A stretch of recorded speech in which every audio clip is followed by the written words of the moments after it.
something was here before us. And the deeper scientists dig into Earth's past, the more terrifying that possibility becomes. Today we're uncovering a hidden mystery buried in the history of our planet, one that could change everything we believe about civilization, extinction, and humanity's future. Because if an advanced world existed before us, it may have vanished so completely that almost nothing survived. And that raises a far more disturbing question. Could the same thing happen to us? Now let's go inside.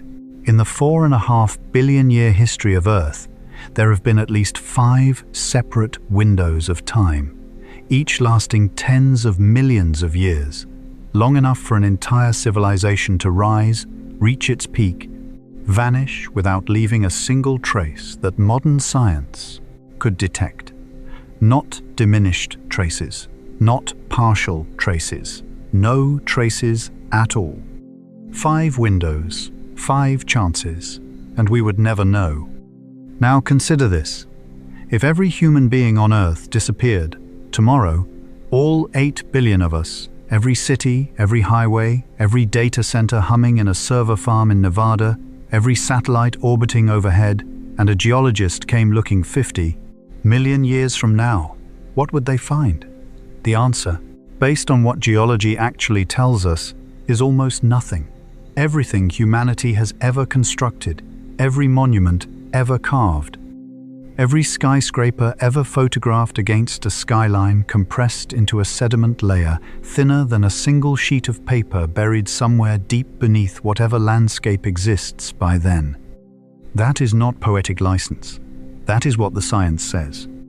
Most people carry an assumption so deeply embedded they have never paused to examine it. If something intelligent existed before us, we would know. There would be ruins, there would be artifacts, there would be something left standing, crumbled, buried, broken, but findable. The logic feels airtight. It feels like common sense. Walk through any natural history museum, and the assumption reinforces itself. Look, here are the bones of dinosaurs. Here are the shells of ancient sea creatures. Here is the fossilized trunk of a tree that lived 300 million years ago. If geology preserved all of that, surely it would preserve the remnants of a technological civilization. This assumption is completely demonstrably wrong, and understanding why it is wrong changes everything about how we read Earth's past. Concrete, the material modern civilization uses to build everything from sidewalks to skyscrapers, begins to structurally degrade within a few thousand years without active maintenance. Roman concrete, often cited as exceptionally durable, is already crumbling after 2,000 years of exposure. Steel corrodes. Given enough time and moisture, iron returns to iron oxide, the rust flakes away, and nothing remains. Glass, which feels hard and permanent when you hold it, is not chemically stable over geological time. It devitrifies it, it weathers. It eventually becomes indistinguishable from ordinary silicon dioxide, which is essentially sand. The Great Wall of China is already disappearing in many sections after only a few centuries of neglect. The Egyptian pyramids, often held up as the gold standard of human permanence, will be eroded completely flat within less than 1 million years by wind, sand, and the slow grinding of geological processes. 1 million years sounds like a vast stretch of time. In the context of Earth's 4.5 billion year history, it represents roughly 2/10,000ths of the total. If Earth's entire lifespan were compressed into a single 24-hour day, 1 million years would be about 20 seconds before midnight.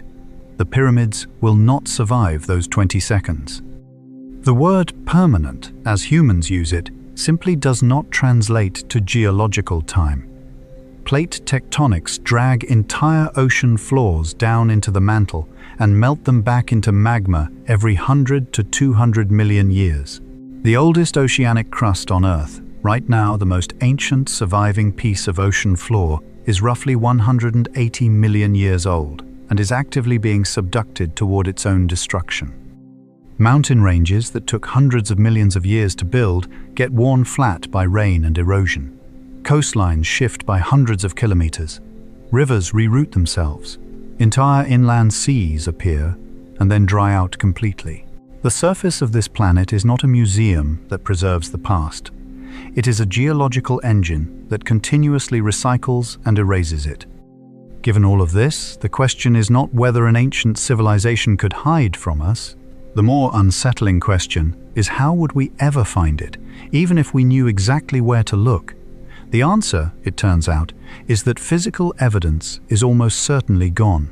But chemistry is a different story.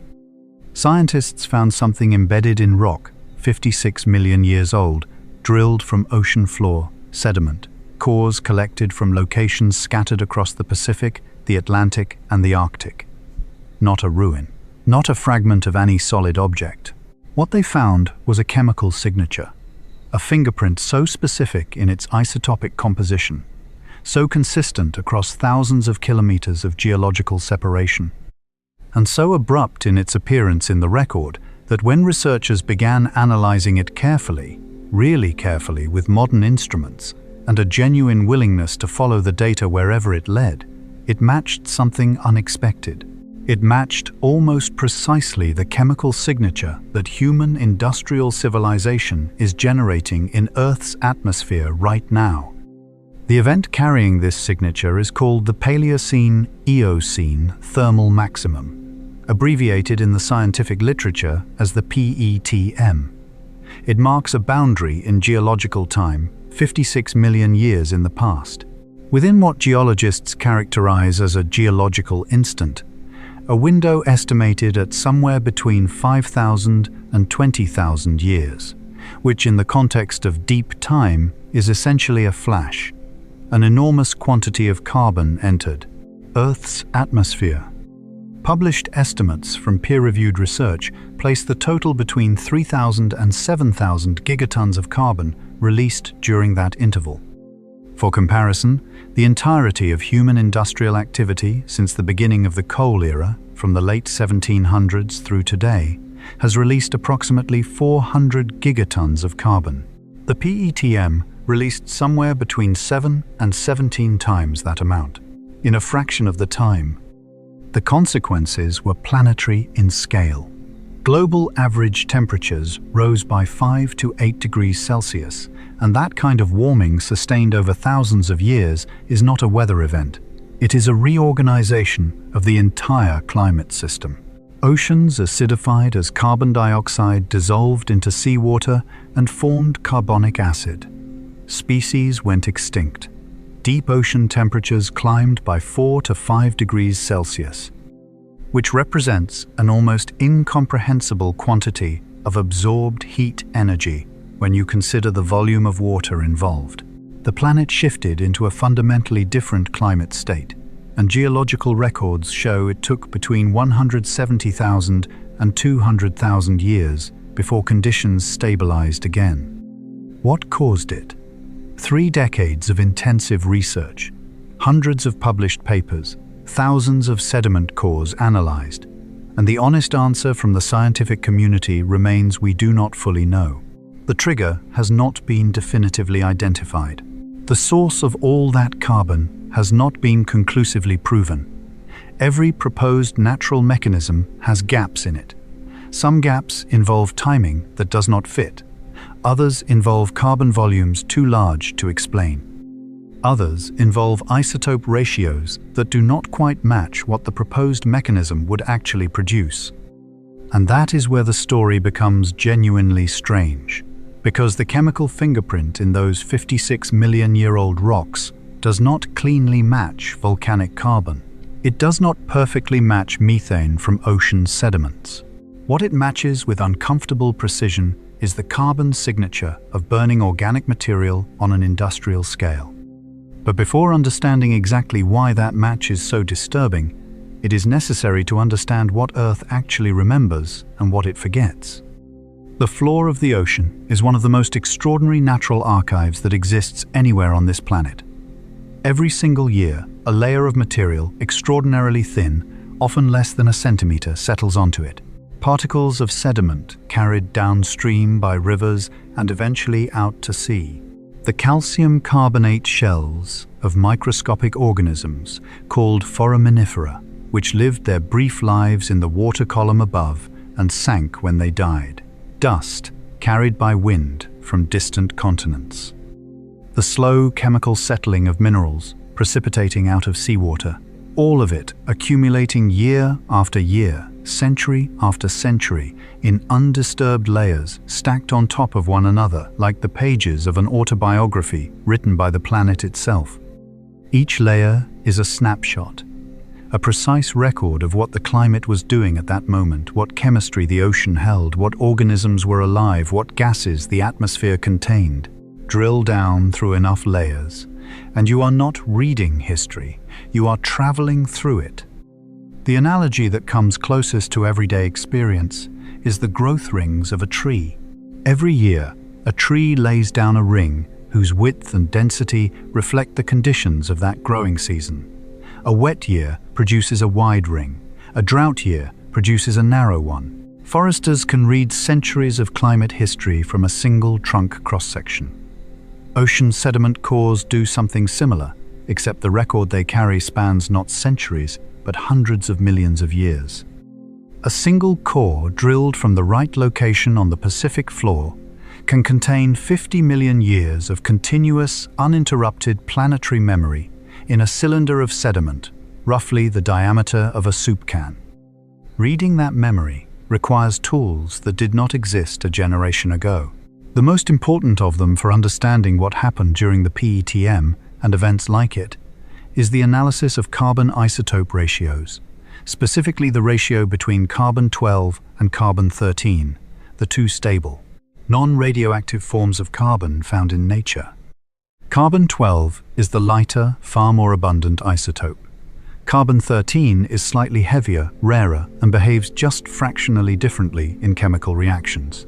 That fractional difference turns out to be enormously informative. When plants photosynthesize, when they pull carbon dioxide from the air and build it into sugars and cellulose and wood, they preferentially incorporate carbon-12. The biochemical machinery of photosynthesis is slightly more efficient with the lighter isotope. And over billions of years of evolution, that preference became locked into the chemistry of all plant life. Every organism that ever ate a plant inherited that bias. Every animal that ever ate another animal carried it forward. Every deposit of coal, every reservoir of oil, every pocket of natural gas, all of it formed from ancient biological material, all of it enriched in carbon-12 relative to carbon-13. This creates a fingerprint. Organic carbon-carbon that passed through living things has a measurably different isotopic signature than carbon from inorganic sources like volcanic emissions. Magma comes from deep within the Earth's mantle. The carbon dissolved in volcanic gases reflects the chemistry of the planet's interior, which has never been processed through photosynthesis. Its carbon-12 to carbon-13 ratio is detectably different from the ratio found in biological material. The practical implication is this. When geologists analyze the carbon isotope ratios in ancient sediment layers, they can determine whether a carbon release event drew from organic sources or from volcanic sources. The two have different fingerprints. They are distinguishable. And when industrial civilization burns fossil fuels, coal formed from ancient forests, oil formed from ancient marine organisms, gas formed from buried organic matter, it is releasing carbon that last touched the active carbon cycle hundreds of millions of years ago, carbon that is deeply enriched in carbon-12. Burning fossil fuels shifts the carbon isotope ratio of the modern atmosphere toward the light isotope, and atmospheric scientists are measuring exactly that shift right now, in real time, as global emissions continue. Now take that knowledge and apply it to the sediment record from 56 million years ago. Researchers drilling sediment cores from the Pacific Ocean floor, scientists extracting rock samples from ancient outcrops in New Jersey, in Egypt, in Spain, in New Zealand, geologists analyzing cores pulled from the floor of what was once the Arctic Ocean, all of them working independently at different institutions on different continents with different instruments, and all of them finding the same thing at the same point in geological time. At the layer corresponding to approximately 56 million years ago, the carbon-12 signal in the record spikes. The isotope ratio shifts abruptly and dramatically toward the lighter isotope across every ocean basin, across geological formations separated by thousands of kilometers. The shift is not gradual. It does not ramp up slowly over millions of years, the way most geological changes do. It appears suddenly in some cores within just a few centimeters of sediment, representing a transition that occurred over perhaps a few centuries, or a few millennia at most. It is global in scope. It is coherent across the entire planet's geological record. And chemically, it looks like the release of an enormous quantity of organic carbon in a very short period of time. The scientific community has been analyzing this signal for over 30 years. The signal itself is not in dispute. It has been replicated by independent research groups using independent methods so many times that its existence is about as well established as anything in geology. What remains genuinely unresolved is the source. Where did all that organic carbon come from? What released it so suddenly and on such a massive scale? There is something deeply strange, almost philosophically disorienting, about a piece of stone that has no voice, no intention, no awareness, and yet is carrying a message that has been waiting 56 million years for someone with the right instruments to read it. The stone does not know what it recorded. It simply recorded it faithfully, the way sediment always does. And what it recorded is a story that the conventional explanations have never quite managed to fully tell. Where did that signature come from?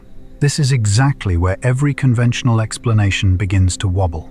3 theories, 30 years of research, hundreds of peer-reviewed papers, and still not one of them closes the case. That is not a failure of science. That is science being honest about a genuinely hard problem. But it is worth understanding exactly where each explanation breaks down, because the pattern of failure across all 3 tells you something important about the nature of the mystery itself. The first and most commonly cited explanation is volcanic activity from the North Atlantic igneous province.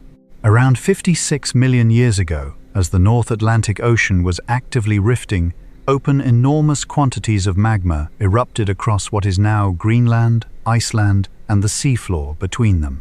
Millions of cubic kilometers of basalt poured out over a period spanning several million years. Large igneous provinces like this one are known to drive climate change. The Siberian Traps volcanism is linked to the Permian Triassic extinction, the worst mass extinction in Earth's history.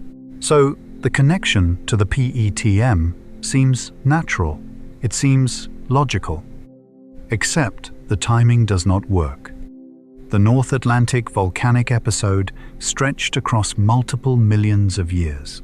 The PETM carbon spike happened in somewhere between 5,000 and 20,000 years, a window so narrow that in the context of the broader volcanic episode, it essentially does not exist as a distinct event.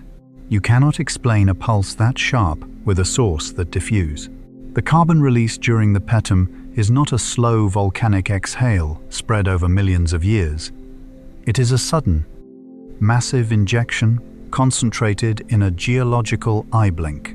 Spreading volcanic activity over millions of years and then crediting it with causing a spike that lasted a few thousand is like saying a leaky faucet dripping for a decade caused a bathtub to overflow in 30 seconds. There is also the isotope problem. Carbon dioxide emitted from volcanic sources carries a specific chemical signature rooted in the chemistry of Earth's mantle.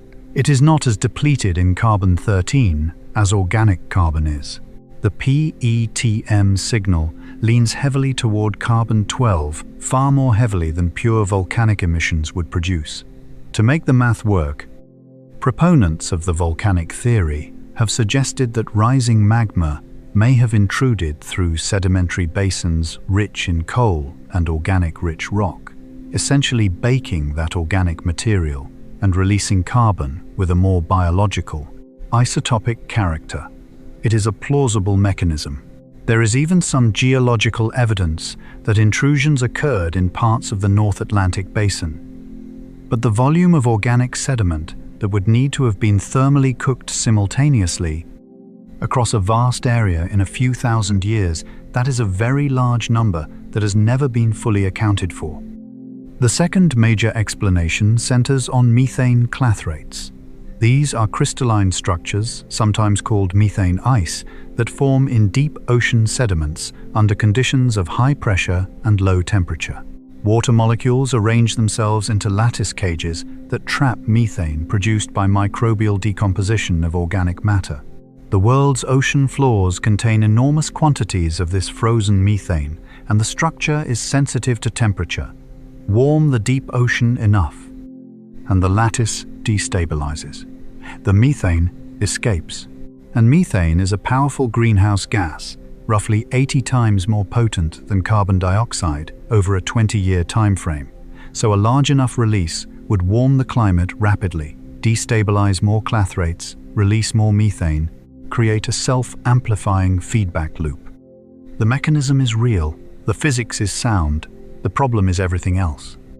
First, triggering a simultaneous destabilization of clathrates across the global ocean requires a trigger that affects the entire ocean floor at once, something powerful enough to warm deep water sediments across every ocean basin at the same time. What that trigger was, nobody has convincingly demonstrated. Second, the isotopic signature of pure methane clathrate release would be extremely depleted in carbon-13, even more so than the PETM signal actually shows. The observed signal sits in a range that is consistent with organic carbon broadly, but it is not as extreme as pure methane release would predict. The numbers are close, but not a clean match. Something about the mix of carbon sources is more complicated than simple clathrate destabilization alone can explain. The third explanation is in some ways the most chemically satisfying and the most mechanistically puzzling at the same time. It involves the combustion of ancient organic sediments, peat deposits, oil-rich shales, buried organic carbon accumulated over millions of years of biological activity. This type of carbon, when burned or thermally decomposed, would produce exactly the kind of carbon-12 enriched signature observed in the PETM record. The isotope ratio fits better than either volcanic emissions or pure methane alone. Organic combustion or decomposition at a large scale would produce a signal that looks very much like what the rocks are actually showing. The problem is the heat source. To combust or thermally crack vast quantities of buried organic sediment across a global scale in a geologically brief window, you need an enormous, sustained, and widely distributed source of thermal energy. Localized magma intrusions could do this in specific places, and, as mentioned, there is evidence of that in parts of the North Atlantic. But a global signal requires something more comprehensive than local intrusions in one region. What was heating organic sediments in the Pacific? In the Indian Ocean, in the Arctic, all at roughly the same time? No satisfying answer to that question exists in the current literature. Imagine arriving at the scene of a house fire. The evidence is unambiguous: charred wood, heat-cracked glass, ash, the unmistakable chemistry of combustion products. The temperature signatures are consistent with a sustained, intense fire. But when the investigators look for what started it, they find nothing. No electrical fault, no accelerant, no ignition source of any kind. A fire investigator faced with that situation does not conclude there was no fire. They conclude the cause is undetermined. That is exactly where geology stands with the PETM. The evidence of a massive rapid carbon release is ironclad. The chemical signatures are clear. The global scope and speed of the event are documented beyond reasonable scientific dispute. What remains undetermined is the mechanism, the ignition source that explains the full picture, including the volume, the timing, the isotopic composition, and the global coherence of the signal. Each of the three mainstream theories explains part of the data. None explains all of it. And the parts that none of them explain satisfactorily tend to cluster around the same questions. Why so fast? Why so globally coherent? And why does the isotope signature fit organic combustion better than any purely geological process? There is something genuinely admirable about a scientific community that looks at a 30-year-old mystery and still publishes papers saying in careful academic language that the trigger remains unidentified. It would be easy to declare one of the existing theories good enough and move on. The fact that researchers keep probing the gaps, keep refining the measurements, keep acknowledging the inconsistencies, that is what intellectual honesty actually looks like in practice.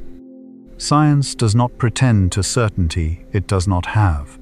That is its greatest strength, and it is on full display with the PETM. It is precisely that gap, the nobody knows, at the center of this 30-year-old mystery that led two scientists to ask a question that many of their colleagues would not say out loud. Gavin Schmidt is not a fringe figure. He is the director of NASA's Goddard Institute for Space Studies, one of the most prominent climate science institutions in the world, the same organization that has been tracking global temperature records for decades and whose data underpins much of what humanity knows about modern climate change. Adam Frank is an astrophysicist at the University of Rochester, a researcher whose work spans planetary science and the long-term evolution of civilizations in the cosmos. Neither of these people writes papers carelessly. Neither of them has a professional interest in sensationalism. In 2018, they published a paper in the International Journal of Astrobiology under a title that sounds on the surface like it belongs in a science fiction magazine. The paper proposed what they called the Silurian Hypothesis, named with deliberate wit after a Doctor Who episode featuring a reptilian species that evolved intelligence on Earth long before humans arrived. The name was chosen to signal that the question being asked was speculative by nature. But the methodology behind it was rigorous, grounded, and methodologically serious in a way that the science fiction framing might cause you to miss. The question they posed was this: if an industrial civilization had existed on Earth prior to the emergence of Homo sapiens, would the geological record preserve enough evidence for us to detect it? The framing matters enormously. They were not claiming such a civilization existed. They were not presenting evidence that it did. What they were doing is something more subtle and more scientifically important. They were applying the tools of planetary science and geology to determine whether our methods for studying deep time are actually capable of answering that question in either direction. Their approach was methodologically inverted relative to how that question is usually approached. Instead of searching the geological record for evidence of an ancient civilization and then drawing conclusions from what they found or did not find, they worked backward. They modeled what a pre-human industrial civilization would actually leave behind in the geological record based on what we know about how geology preserves information over tens of millions of years. They asked, what is the predicted signal, and then does anything in the actual record match it?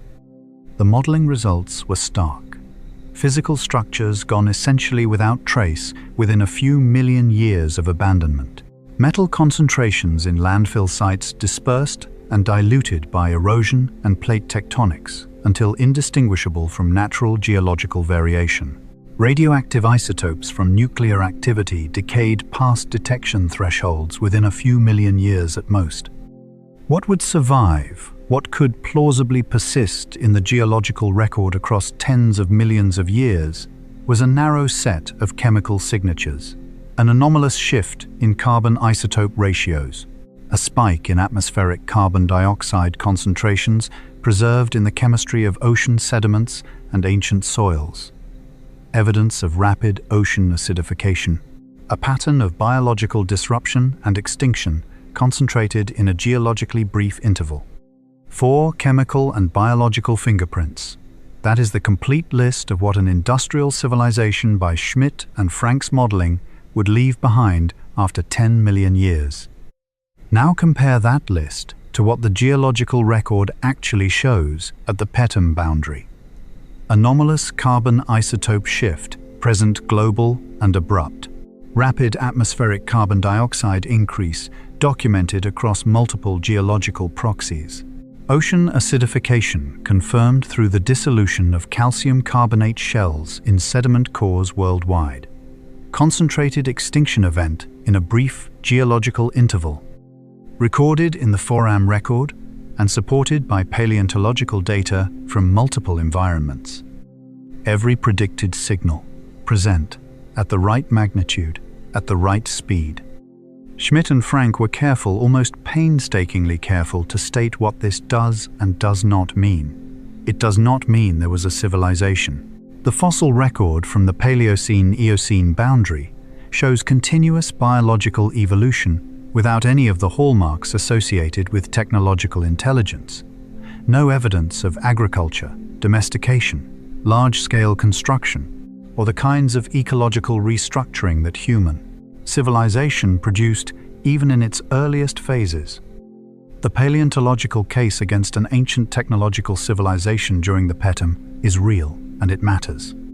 What Schmidt and Frank demonstrated is something more methodological, that the absence of positive evidence for such a civilization cannot be taken as proof of absence because the geological record's preservation capacity over tens of millions of years is not sufficient to reliably detect one, even if it had existed. The tools we are using to look have known blind spots, and when a detective's instruments have known blind spots, the appropriate conclusion is not certainty in either direction. It is acknowledged uncertainty. This distinction between we found no evidence and our methods would not reliably find evidence even if it existed is not a philosophical technicality. It is the difference between a closed case and an open one. In practice, Schmidt and Frank wrote a peer-reviewed academic paper published in a credible journal whose core argument is that humanity might not know what it does not know about its own planet's deep past. They formalized an epistemological limitation using quantitative modeling and presented it to the scientific community with proper methodology. And the scientific community, to its credit, engaged with it seriously rather than dismissing it. That alone says something about how genuinely unresolved the PETM remains. There is something quietly funny about all of this if you sit with it long enough. Two of the most credentialed scientists in their respective fields spent professional time and institutional resources writing a formal academic argument whose conclusion is essentially, we cannot be entirely sure we are the first ones to have done this to the planet. That paper passed peer review. It was published. It was cited. It got taken seriously. And every time someone points out the gaps in the conventional PETM explanations, this paper sits in the background, not demanding to be believed, just refusing to be entirely ruled out. That is not conspiracy thinking. That is the scientific method working exactly as it is supposed to. But the question of whether there was or was not a civilization during the PETM is in the end almost secondary. Because once you accept that the geological record could hide something of that scale, once you genuinely internalize what that means, the real question is not about the past at all. But the real question is not whether such a civilization existed. It is this: if it is possible that one did, what does that change about how we understand our own place in the universe? There is a principle in scientific reasoning that sounds simple but carries consequences. Most people have never fully traced to their logical end. The principle is this: the absence of evidence is not evidence of absence, but only when the tools being used to search for that evidence have known limitations. That qualifier is everything. It is what separates rigorous epistemic humility from empty speculation. When a doctor runs a standard blood panel and finds no signs of a particular condition, that absence of evidence is meaningful because the test is designed to detect what it claims to detect, and its sensitivity is well characterized. The doctor knows what the tool can and cannot see. But if that same doctor uses a blood panel designed for one condition to rule out something entirely different, the absence of a result tells you almost nothing. The tool was never designed to find what you are looking for. Its silence is not informative. This is precisely the situation with the geological record and the question of ancient civilizations. The tools geologists use, sediment cores, isotope analysis, fossil identification, radiometric dating are extraordinarily powerful within their domain. They can detect volcanic eruptions that happened hundreds of millions of years ago. They can identify the chemical aftermath of asteroid impacts. They can trace the evolutionary lineages of organisms across deep time with remarkable resolution. These are genuine achievements of modern science, and they should not be minimized. But those same tools were never designed to detect the chemical remnants of an industrial civilization that existed and collapsed tens of millions of years ago. Nobody built them for that purpose. Nobody calibrated their sensitivity against that specific signal. And when Schmidt and Frank ran their modeling, what they found is that the overlap between what those tools can reliably detect and what an ancient industrial civilization would actually leave behind is disturbingly small. The window of detectability, the period during which the physical and chemical traces of industrial activity remain distinguishable from natural geological noise, closes within a few million years for most signatures. Radioactive isotopes decay past detection thresholds. Plastic degrades into unidentifiable organic residues. Metal concentrations disperse. Built structures dissolve into sediment chemistry so subtle that attributing them to intelligent activity rather than natural variation becomes effectively impossible. The geological record is not a neutral, comprehensive archive. It is a heavily filtered one with specific and well-understood biases in what it preserves. Organisms with hard shells are vastly overrepresented in the fossil record compared to soft-bodied creatures. Deep marine environments preserve sediment records better than continental surfaces, which are constantly being eroded and reworked. The further back in time you look, the more the record has been compressed.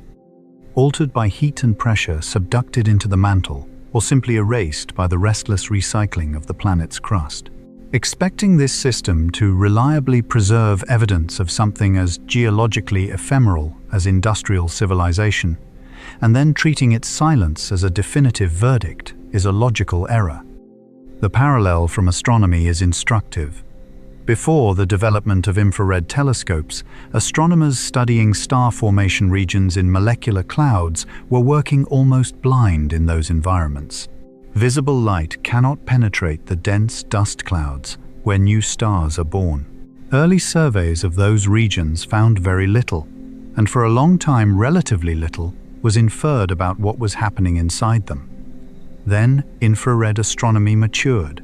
Suddenly, those same regions revealed themselves to be extraordinarily active nurseries, packed with young stars, protoplanetary disks, complex organic chemistry. The stars had been there the entire time. The silence of the earlier observations reflected the limitations of the instruments, not the emptiness of the sky. Nobody interpreted the earlier silence as proof that star formation was rare or absent in those regions. Scientists understood that their tools had a wavelength constraint and reserved judgment accordingly. That is the correct response to a known instrumental limitation. The same logic applies here.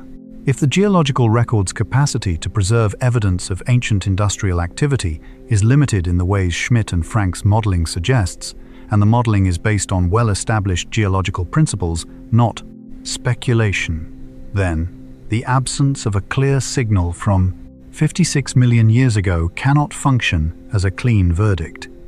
It is at best an inconclusive result from an instrument that was never designed to answer this particular question. What does this mean for the search for extraterrestrial intelligence? Quite a lot, actually. The search for extraterrestrial intelligence, SETI, has operated for decades on a framework built primarily around detecting active, deliberate signals from civilizations that are currently broadcasting radio waves, laser pulses, techno-signatures in the microwave spectrum. The underlying assumption is that a civilization advanced enough to be detectable would be one that is actively transmitting, actively present, actively alive, in some recognizable form. That framework is reasonable given the tools available when SETI was conceived in the 1960s.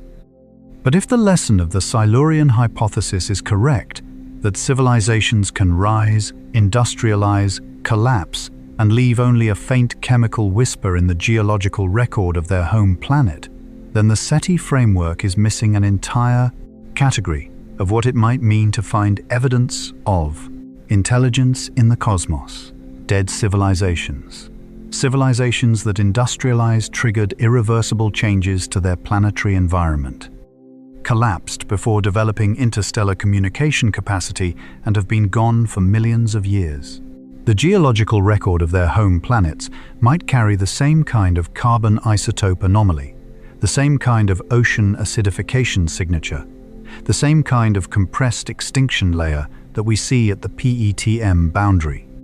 The James Webb Space Telescope is already beginning to analyze the atmospheric chemistry of rocky exoplanets with a level of spectroscopic precision that was not possible before. Future missions will push that capability further.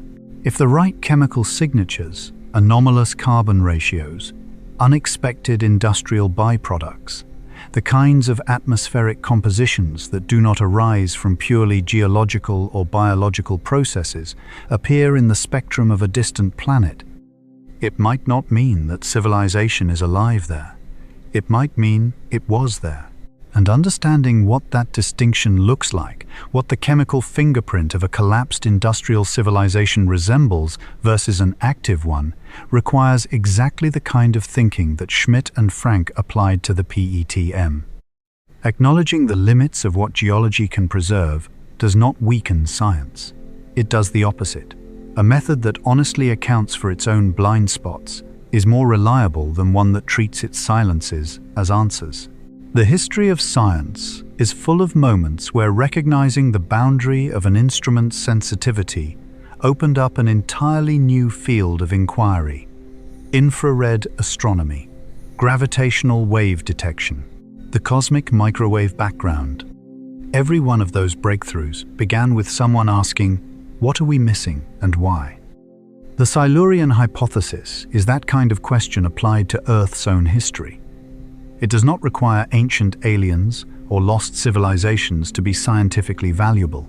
It requires only the intellectual honesty to admit that the record we are reading is incomplete. The tools we are using have known constraints, and some of the silences in the geological archive might be silences because of what geology forgets, rather than because nothing was there to forget. What do you think? If evidence of a civilization before ours were ever confirmed, how would that change the way you see humanity's place in this story? Leave your thoughts below. But here is what is worth sitting with: the question of an ancient civilization is, in the end, only the surface layer of something much larger. Beneath it is a truth that has nothing to do with the distant past and everything to do with what is happening right now on this planet, in this century, in the geological record being written at this very moment. 3,000 to 7,000 gigatons of carbon, released in somewhere between 5,000 and 20,000 years. Those numbers appear in peer-reviewed literature so routinely that researchers sometimes write them without pausing the way a doctor reads a dangerously abnormal lab, result in a tone that sounds almost casual because they have seen it before. But sit with those numbers for a moment outside the context of academic papers, and they become something else entirely. 7,000 gigatons. All of human industrial activity since James Watt's steam engine, every coal plant, every oil well, every internal combustion engine that has ever turned over since the late 1700s, has added roughly 400 gigatons of steam engine carbon to the atmosphere. The PETM released somewhere between 7 and 17 times that amount. And it did so not over the 200+ years of the industrial era, but in a window that on the geological timescale is effectively invisible. In a sediment core spanning tens of millions of years, the PETM appears as a thin, dark line, a smear, the kind of mark you might make by pressing a pencil against paper for half a second. Everything that happened during those 20,000 years, the warming, the extinctions, the ecological reorganization of an entire planet, is compressed into that line.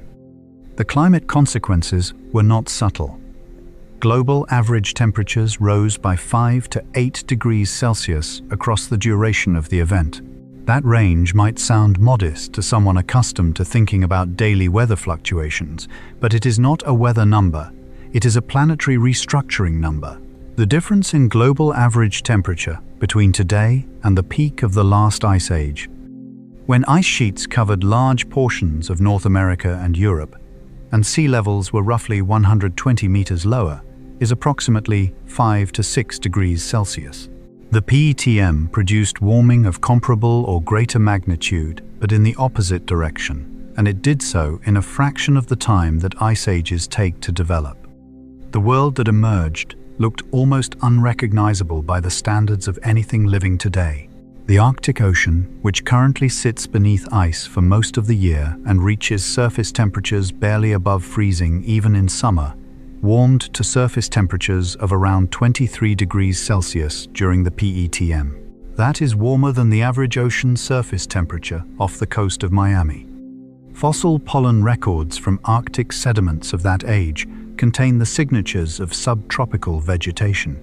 Paleontological evidence from what is now Ellesmere Island in the Canadian Arctic, a place where the average annual temperature today sits well below freezing, shows the presence of crocodilians, animals that require warm, frost-free conditions to survive. Palm-like vegetation grew in Wyoming. Temperate forests extended into latitudes that today support tundra. There were no polar ice caps. The distinction between tropical temperate and polar climate zones that structures the entire geography of modern life on Earth had essentially collapsed. The marine record from this period is where the story becomes genuinely disturbing. Foraminifera, the microscopic shell-building organisms whose remains blanket the ocean floor and form the primary archive that geologists read to reconstruct ancient climates, experienced a catastrophic extinction at the Petem boundary. Between 35 and 50% of benthic foram species, meaning the ones living on and in the ocean floor, sediments, disappeared within the geologically brief window of the event. These were not fragile organisms with narrow environmental tolerances. They had survived previous extinction events, previous periods of climate variability, previous disruptions to ocean chemistry across hundreds of millions of years. What they could not survive was the speed of the PETM. The ocean acidified too fast. The deep water warmed too fast. The chemistry of the environment they had adapted to over millions of years shifted beneath them. Faster than evolution could respond, and they were gone. Their dissolution-pitted shells preserved in the sediment as a record of exactly how rapidly everything changed. The terrestrial mammals of the PETM present a different kind of strangeness. Many lineages shrank. Body size decreased across multiple groups during the event, a phenomenon documented clearly enough in the fossil record that it has its own name, the dwarfing event. The earliest horses, already small by the standards of their modern descendants, became smaller still during the PETM. Fossils from this period show individuals that would have stood roughly the height of a house cat at the shoulder. Not a pony. Not a miniature horse in any sense a modern person would recognize, something closer in scale to a medium-sized dog with the body plan of a horse.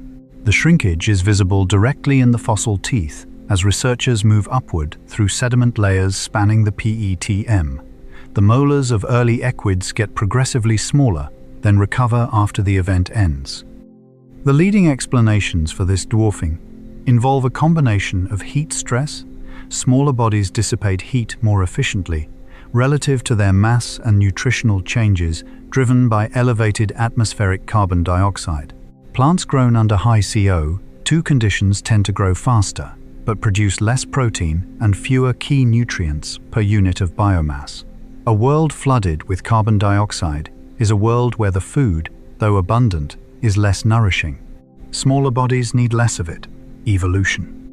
When the pressure is strong enough and consistent enough across enough generations, is capable of responding in timescales measured in thousands of years rather than millions, There is something genuinely strange about sitting with the image of a horse, smaller than a dog, grazing in a Wyoming that looked more like coastal Louisiana under an Arctic that had lost its ice entirely.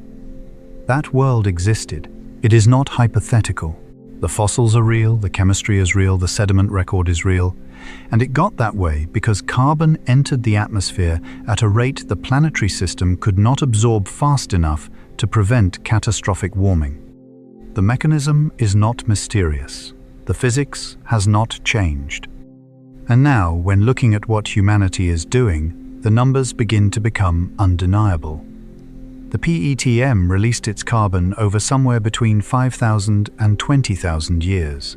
Industrial civilization is on track to release a comparable quantity in 200 to 300 years.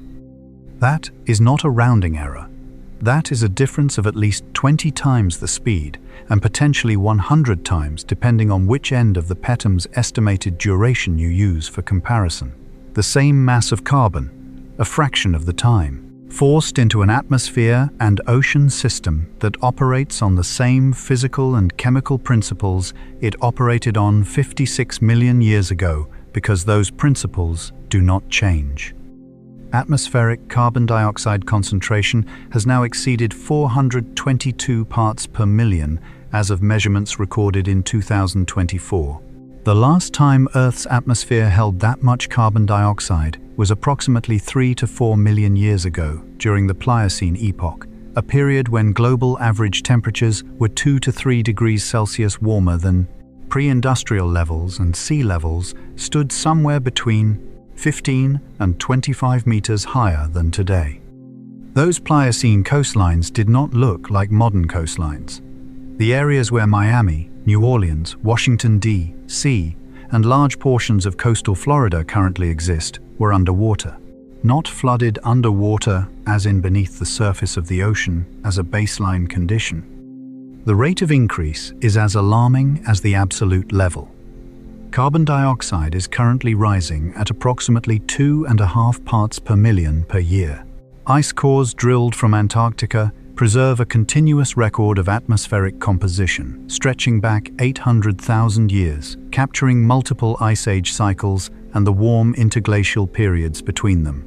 Across that entire 800,000-year record, the fastest natural rate of carbon dioxide increase ever documented, including the transitions out of ice ages which represent the climate system moving as fast as it naturally moves, is roughly 100 times slower than what is being measured today.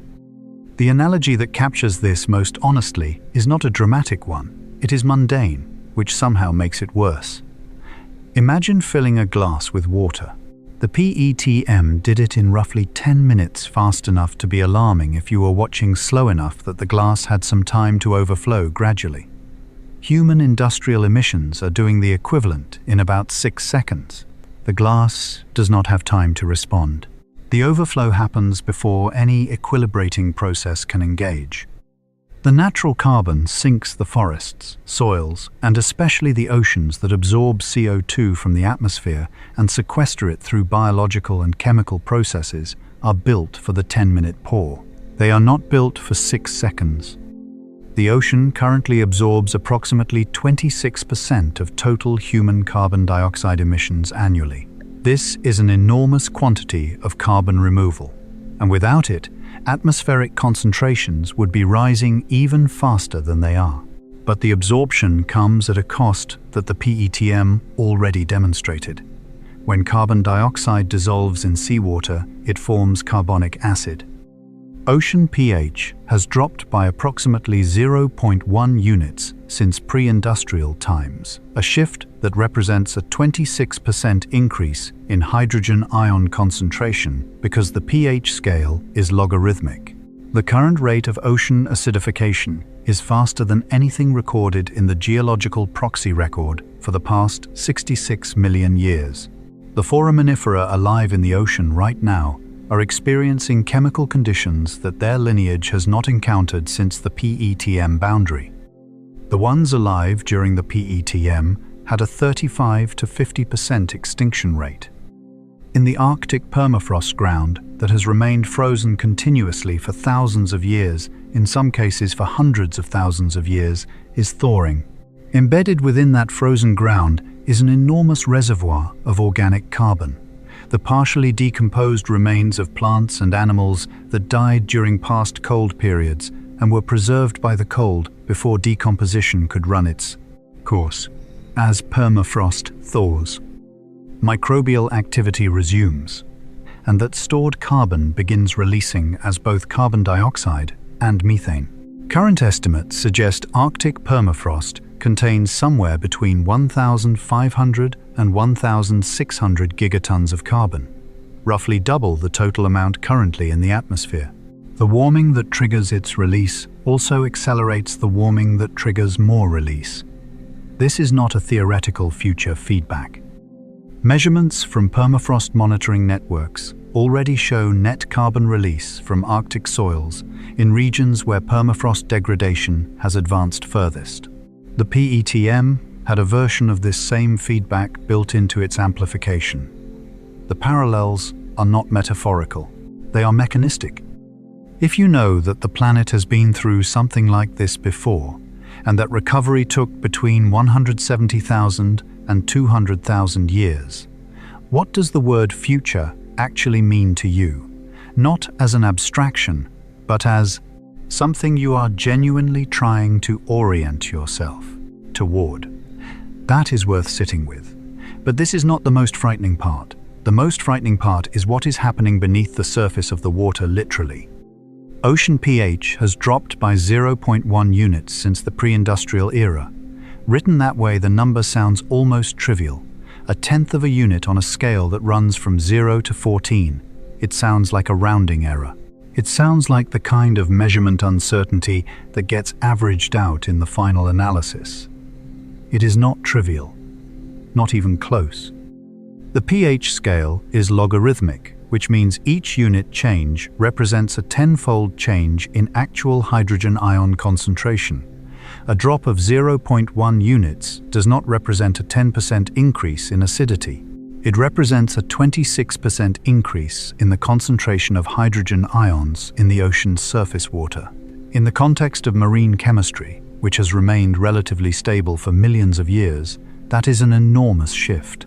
The organisms living in the ocean today, the shellfish, the corals, the foraminifera, the pteropods, evolved their biochemistry against a chemical backdrop that barely fluctuated across their entire evolutionary history. They are not equipped metabolically or genetically for what is now happening to the water around them. The PETM shows exactly what happens when ocean acidification is pushed further and faster. In sediment cores from that period, researchers encounter something that stops the analysis cold, a layer where the calcium carbonate shells of marine organisms are simply gone, not rare, not dissolved around the edges, gone. The sediment transitions from carbonate-rich ooze, the normal condition of deep ocean floors built up from the constant rain of shells sinking from the surface, to a dark, carbonate-free clay. The ocean during the PETM acidified to the point where calcium carbonate became chemically unstable in the water column. Shells were dissolving before they could sink to the bottom and be preserved. Organisms that had built their bodies from carbonate minerals for hundreds of millions of years suddenly found that the ocean itself was consuming the material they were made of faster than they could produce it. The boundary in the sediment core is not gradual, it is sharp. One layer shells, next layer nothing. That boundary is called the carbonate compensation depth dissolution event, and it is one of the clearest markers of how severe the PETM ocean chemistry disruption actually was. The modern ocean is heading toward conditions that resemble in direction, if not yet in full magnitude, what produced that boundary. Coral reefs cover less than 1% of the ocean floor, but support approximately 25% of all marine species, a density of biological productivity and interdependence that has no real parallel anywhere else on the reef's planet. The Great Barrier Reef alone hosts over 1,500 species of fish, 4,000 species of mollusks, and 215 species of birds. Reefs function as nurseries, feeding grounds and habitats simultaneously for a quarter of ocean life. And they are collapsing. The fourth confirmed global coral bleaching event was declared in 2024 by the National Oceanic and Atmospheric Administration and the International Coral Reef Initiative, the most geographically extensive bleaching event ever recorded, affecting reefs across the Atlantic, Pacific and Indian Oceans simultaneously. Bleaching is what happens when ocean temperatures rise enough to stress the symbiotic algae living inside coral tissue. The coral expels the algae, turns white, and begins starving. If temperatures do not drop fast enough, the coral dies. The 2024 event was not an anomaly in a stable system. It was the latest step in a progression that has accelerated with each decade of warming. Dead zones tell a parallel story. These are regions of the ocean where dissolved oxygen levels have dropped so low that most marine animals cannot survive. Hypoxic zones where the water supports bacteria, but not fish, not crustaceans, not the complex web of life that normally inhabits coastal and open ocean environments. In the 1960s, oceanographers had documented roughly 45 dead zones worldwide by the 2020s. That number had grown to more than 700, an increase of more than 4 times in roughly 60 years. They are expanding in size as well as number, driven by a combination of agricultural nutrient runoff that triggers algal blooms and the simple fact that warmer water holds less dissolved oxygen. The PETM left a specific geological signature for this process. In regions where the deep ocean became oxygen depleted during the event, the normal decomposition of organic matter stopped. Without oxygen, the bacteria that break down dead organic material cannot do their work. Organic carbon accumulates on the sea floor instead of being recycled. The result, preserved in the rock record, is black, shale, dark, carbon-rich, sedimentary rock that forms exclusively under anoxic conditions. PETM-age black shale deposits have been found in multiple ocean basins. They are the fossil record of a dying ocean floor.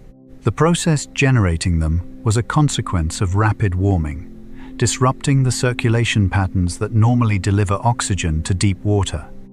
That disruption traces back to the thermohaline circulation, the global system of ocean currents driven by differences in water temperature and salinity that functions as the planet's primary heat distribution mechanism. Cold, dense water sinks at the poles and flows along the ocean floor toward the equator, while warmer surface water flows poleward to replace it.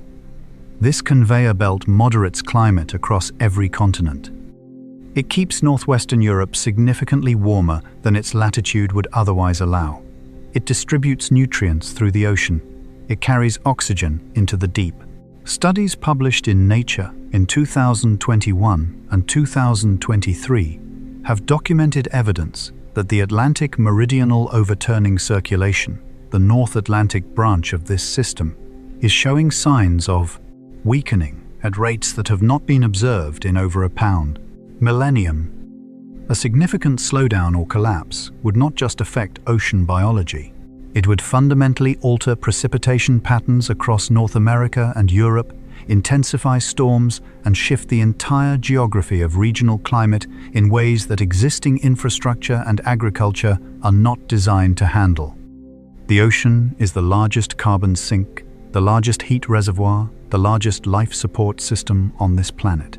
And it is the thing that gets the least coverage in conversations about climate change. Most of the public discussion focuses on atmospheric temperature, sea ice extent, or visible weather extremes.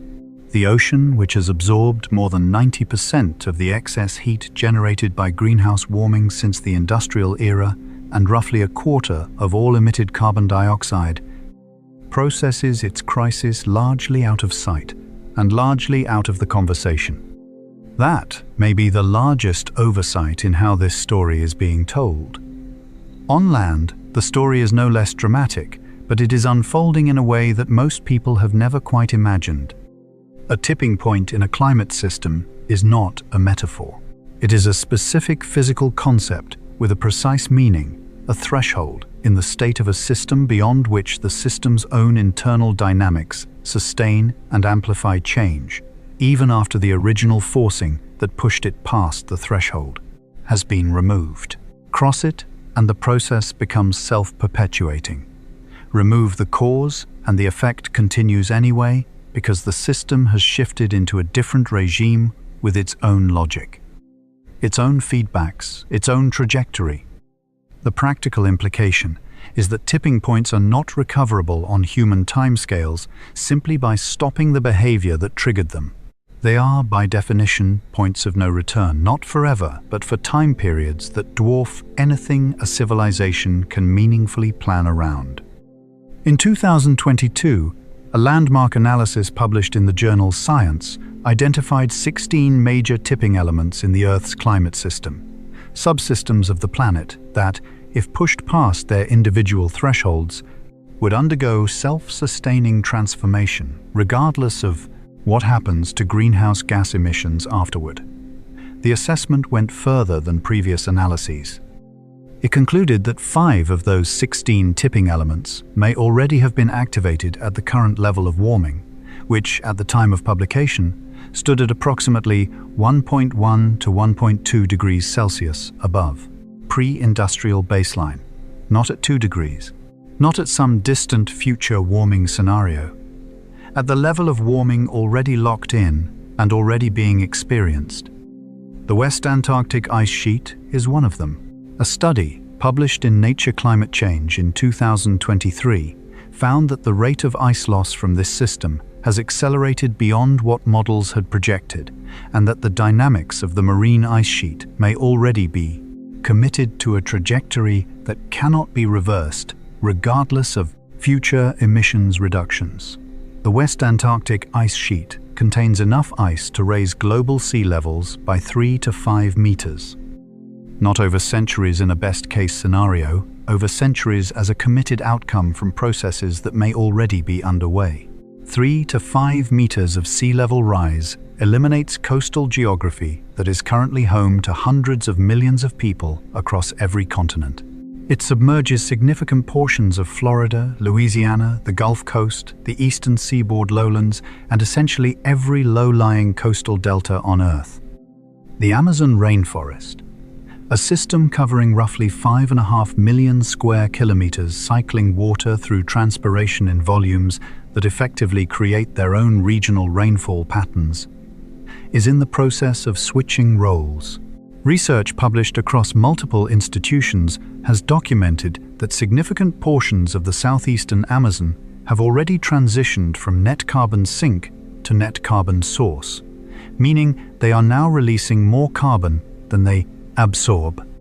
The mechanism is a combination of deforestation, reducing the forest's moisture recycling capacity, and warming-driven drought stress, killing trees faster than new growth can compensate. A fully dieback Amazon would release centuries of accumulated carbon while simultaneously eliminating the rainfall recycling that maintains agriculture across large parts of South America. The phrase "lungs of the earth" is overused, but the underlying biology it describes is real, and the lungs are developing a condition. Permafrost in Siberia and Canada is thawing at rates that have outpaced the projections in successive generations of climate models. The organic carbon stored in permafrost, the partially decomposed remains of ancient ecosystems preserved by continuous freezing, represents a reservoir estimated at 1,500 to 1,600 gigatons of proof carbon. As permafrost thaws, microbial decomposition resumes, and that carbon escapes as both carbon dioxide and methane. Methane is approximately 80 times more potent as a greenhouse gas than carbon dioxide over a 20-year timeframe. A significant permafrost feedback, releasing even a fraction of that stored carbon, would add a forcing to the climate system that operates independently of anything humanity decides to do with its own emissions. A carbon pulse from the follow. Ground itself, triggered by warming, amplifying warming, triggering more thaw. The Atlantic meridional overturning circulation appears in this list as well. Its weakening would not simply mean less heat transport to Europe. Disruption of this system would alter monsoon timing across West Africa and South Asia, intensify hurricane activity in the Atlantic Basin, accelerate sea level rise along the North American East Coast due to changes in ocean water stacking, and potentially trigger cascading effects on other tipping elements through its role in regulating heat distribution across the hemisphere. These four systems do not operate in isolation. Their interactions create the possibility of cascading failures, one tipping point crossed, pushing another system closer to its own threshold. This is precisely the mechanism that amplified the PETM. The initial carbon release, whatever its source, warmed the climate enough to destabilize additional carbon reservoirs, which warmed the climate further, which destabilized more. In a self-amplifying sequence that ran until the available reservoirs were exhausted and the system found a new, hotter equilibrium, a trigger followed by a chain, each link pulling the next. Think of a spring. Pull it within its elastic range, release it, and it returns to its original shape. The deformation is temporary and fully reversible. But every spring has an elastic limit, a point beyond which the metal's internal structure permanently rearranges. Past that point, releasing the spring does not restore it. The deformation is locked in.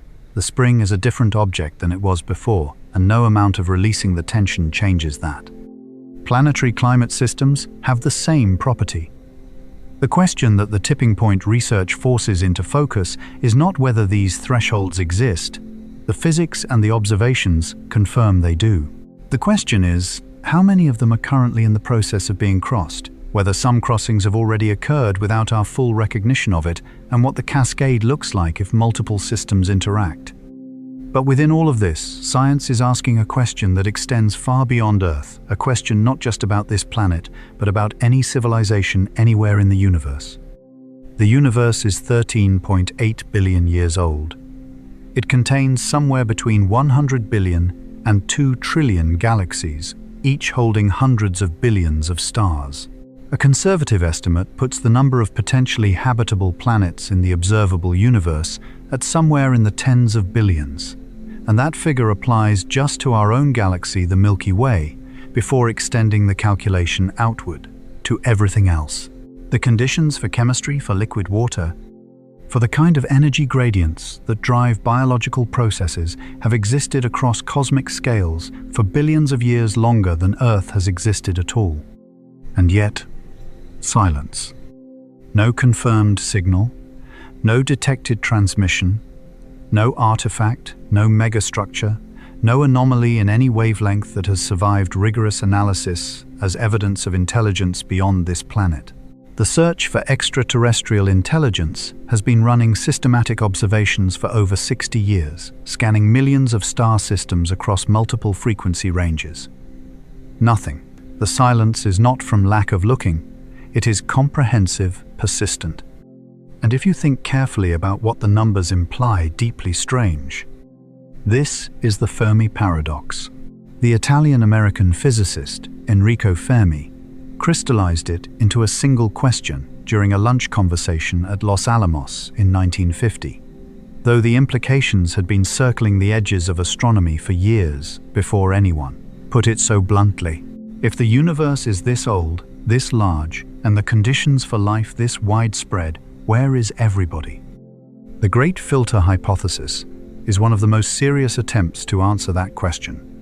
And it is also one of the most uncomfortable ideas in the entire history of scientific thought. Proposed by economist Robin Hanson in 1998 and developed extensively since the hypothesis argues that something, some barrier, some bottleneck, some catastrophically difficult step, filters out civilizations before they sin, reach the point of becoming detectable across interstellar distance. Not most civilizations, nearly all of them. Whatever this filter is, it is extraordinarily effective. The silence of the universe is the evidence. The critical question, the one that determines whether the Great Filter is good news or civilizationally terrifying news, is whether this barrier lies behind us or ahead of us. If the filter is behind us, then the difficult steps were in the past. Perhaps the origin of life from chemistry is extraordinarily rare. Perhaps the evolution of eukaryotic cells, the complex nucleus-containing cells that make multicellular life possible, is a transition so improbable that it has happened only a handful of times in the observable universe. Perhaps the emergence of general intelligence is vanishingly unlikely. If any of these transitions are the filter, then humanity has already passed through the hardest bottleneck. We are the rare ones. The universe is mostly empty, not because civilizations destroy themselves, but because they almost never get started. That would be, in a strange way, good news, terrifying in its implications for cosmic loneliness, but at least not a death sentence. If the filter is ahead of us, the calculation inverts completely. It means civilizations routinely emerge, routinely develop technology, and then routinely fail to survive it. The filter, in this scenario, is not something in the past that we were lucky enough to navigate. It is something that every civilization eventually encounters a challenge intrinsic to the developmental trajectory of technological intelligence, and most of them fail. The silence of the universe in this reading is a graveyard. The absence of signals is not the emptiness of a universe without civilizations. It is the quiet of civilizations that are no longer transmitting because they are no longer there. This is where the PETM connects to something much larger than Earth's geological record. If the Silurian Hypothesis's core argument is correct, that a pre-human industrial civilization could have existed 56 million years ago and left behind only the chemical fingerprint we observe in the PETM boundary, then that event, if it was caused by a civilization, represents a specific and terrifying data point about the Great Filter. It would mean that a civilization on this planet reached the point of large-scale industrial carbon release, triggered runaway climate change, and collapsed within a window so narrow it barely registers as a line in sedimentary rock. The entire arc, emergence, industrialization, planetary-scale disruption, extinction, compressed into what geology records as essentially an instant. And the planet recovered eventually over hundreds of thousands of years, and life continued, and evolution proceeded, and here we are, 56 million years later, asking what happened. That pattern, if it occurred, would suggest that the transition from pre-industrial to industrial civilization is itself a candidate for the Great Filter. Not nuclear war, not artificial intelligence, not some exotic technological accident, but the most basic thing: burning carbon for energy, warming the planet, triggering feedbacks that the civilization cannot control or respond to fast. Enough. It is not a dramatic end. It is a slow one, measured in centuries rather than moments. But it is effective. And if it happened here once before, the question of whether it is happening again, this time with a civilization that knows the risk and is watching it unfold in real time, takes on a weight that extends beyond climate science into something closer to existential reckoning. The astronomical tools now coming online are going to force this question into sharper focus, whether humanity is ready for it or not. The James Webb Space Telescope, operational since 2022, has already demonstrated its capacity to analyze the atmospheric composition of exoplanets through transmission spectroscopy, measuring which wavelengths of Talon starlight are absorbed as the planet passes in front of its host star, revealing the chemical fingerprint of the atmosphere. Current targets are primarily gas giants and sub-Neptune worlds, where the atmospheric signal is large enough to detect clearly, but the technology is advancing. Future missions, including proposed successors to Webb, are being designed specifically to target rocky, potentially habitable planets in the size range of Earth. When that capability arrives, and the timeline is measured in decades, not centuries, it will become possible to look at the atmosphere of an Earth-like planet orbiting another star and ask, does this atmosphere contain molecules that should not exist if only geology and biology are at work? Chlorofluorocarbons, certain industrial nitrogen compounds, specific combinations of gases that natural planetary chemistry does not produce. The presence of such molecules would indicate active industrial activity. Their absence would tell us nothing conclusive. An advanced civilization might have already transitioned beyond the emissions that produce them, or might never have used them at all. But here is the scenario that astronomers and astrobiologists are beginning to discuss in serious terms. What if the spectroscopic analysis of an exoplanet's atmosphere reveals the signature of a past industrial episode, elevated carbon dioxide, the geochemical fingerprint of a carbon pulse? Evidence of rapid acidification locked into the planetary chemistry, without any corresponding signal of active civilization. A world that shows all the signs of having been industrialized, and none of the signs of still being inhabited. A world where the civilization that changed the atmosphere is gone, and what remains is the chemical record of what they did. If that observation were ever made, if astronomers pointed a telescope at a distant planet and found the fossil record of a dead civilization written in its atmospheric chemistry, it would be the most consequential discovery in the history of science. Not because it would prove anything about ancient Earth, but because it would answer the great filter question with brutal clarity. It would mean the filter is ahead. It would mean what civilizations encounter when they industrialize is an obstacle that most of them do not survive. And it would mean we are not in an unusual situation. We are in the standard situation. We are at the point in the story where most civilizations end. There is a version of this that is not entirely hopeless. A civilization that receives that news, processes what it means, and uses it as the most powerful possible argument for choosing differently. But there is also a version where the discovery comes too late to matter, or where it is processed and then set aside because the short-term pressures of keeping economies and governments functioning feel more immediate than a warning from a dead world 50 light-years away. Do you want to know the answer, even if the answer turns out to be something we are not ready to hear? That question is worth sitting with honestly, because the search is going to keep advancing, regardless of how comfortable or uncomfortable the possible answers are. But all of that, the Fermi paradox, the great filter, the possibility of ancient civilizations leaving chemical ghosts in planetary atmospheres, is still only the frame around the real question. The question that is not about distant stars or deep geological time, but about where exactly we stand in this story right now, and how much time is actually left to answer it differently. Flip the question around entirely. For 2 acts, the central inquiry has been directed backward toward 56 million years ago, toward the geological evidence of something that may or may not have preceded us, toward the question of what a previous civilization would have left behind, and whether we could detect it. That question is genuinely important, but there is a version of it that points in the opposite direction, and it is, in some ways, more clarifying, more immediate, and more uncomfortable. Not who was here before us, but what will we leave behind for whoever or whatever comes 50 million years after us. This is not a philosophical exercise. It is a geological one, grounded in the same science used to analyze the PETM boundary. The question of what survives in rock over tens of millions of years has known studied answers.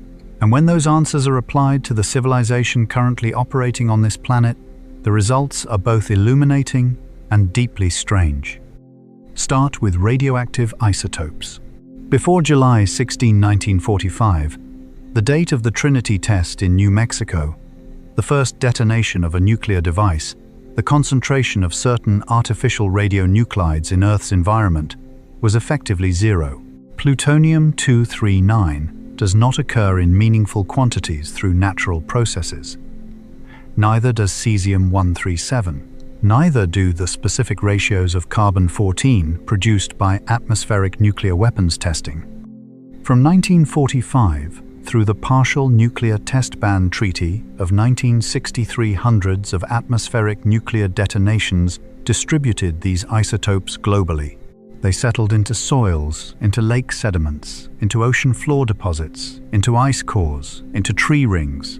Every sediment archive on the planet that spans that period contains a sharp, unambiguous spike in artificial radionuclide concentrations at the layer corresponding to the early 1950s through 1963, a signal so globally consistent and so chemically distinct from anything produced by natural processes that geologists have proposed it as the formal stratigraphic marker for the beginning of the Anthropocene epoch. Plutonium-239 has a half-life of 24,000 years. It will remain detectable in sediment records for hundreds of thousands of years before decaying past analytical detection thresholds. A geologist 50 million years from now will not find it. The decay chain will have run its course long before then. But a geologist 1 million years from now, equipped with sufficiently sensitive instruments, might still detect its daughter products. The anomalous isotopic ratios left behind by its decay.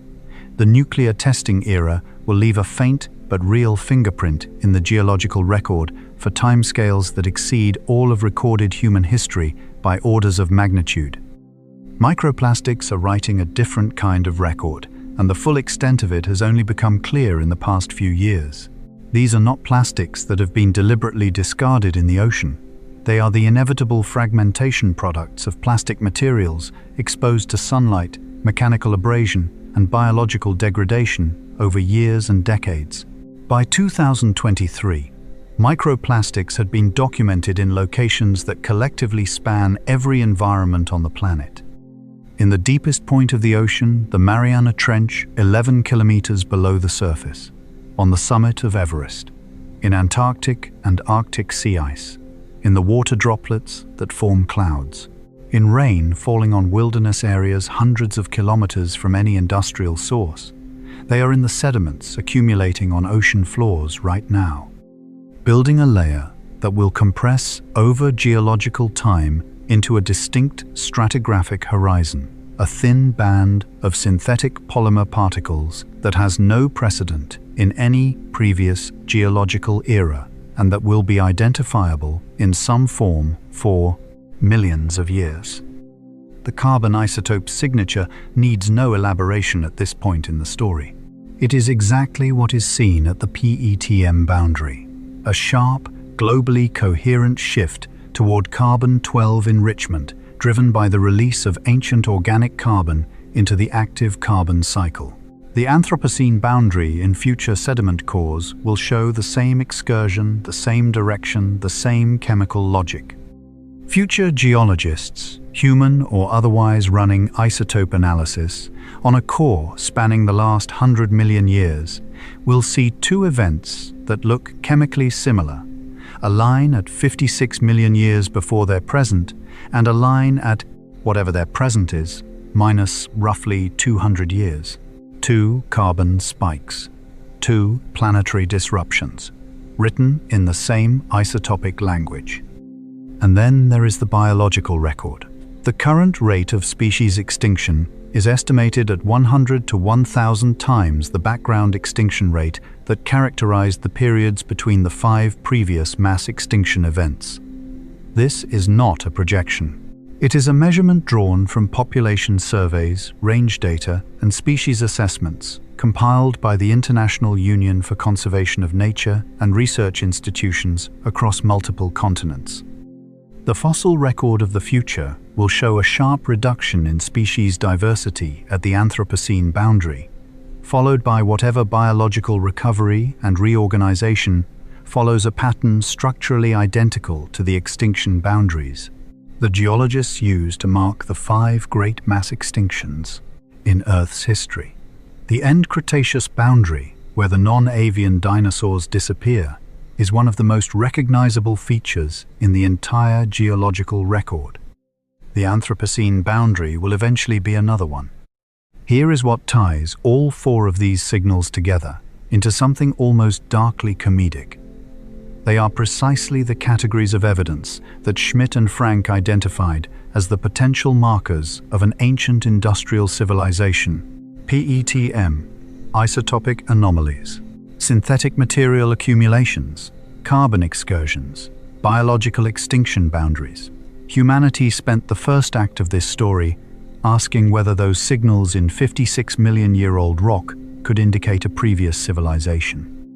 And the answer to that question from the perspective of future geology is that this civilization right now is generating exactly those signals, deliberately, accidentally, comprehensively, and at a scale that will be legible in the rock record for millions of years, regardless of what happens next.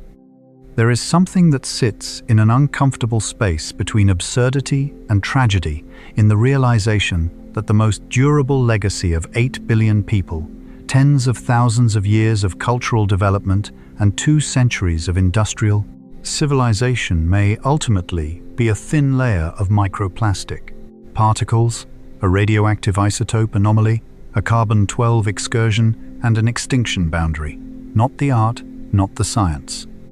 Not the accumulated knowledge stored in libraries and servers and the memories of billions of living minds. The plastic, the isotopes, the carbon signal. Those are what will still be legible when everything else has been erased.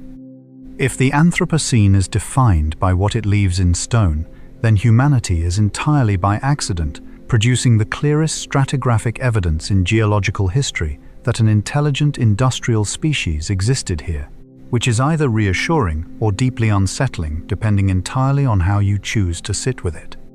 But the legacy written in rock is only one dimension of what is being left behind. The other dimension is not geological at all. It is the legacy left for the living, for the species and ecosystems and human communities sharing this planet in real time. The PETM took between 170,000 and 200,000 years to resolve. That is how long it required for natural processes to draw down the excess carbon, stabilize ocean chemistry, and return the climate to something resembling equilibrium, not the equilibrium that existed before the event, but a new one shifted, settled at a different baseline after everything that had been disrupted found its new arrangement. 170,000 to 200,000 years. The mechanism was not dramatic. It was the slow, patient chemistry of rock weathering rainwater, absorbing atmospheric carbon dioxide, forming weak carbonic acid, dissolving minerals from exposed rock surfaces over millennia, carrying the resulting ions into rivers, eventually into the ocean, where marine organisms incorporated them, into calcium carbonate shells, which sank to the seafloor when those organisms died, burying the carbon in sediment where it would remain for geological ages.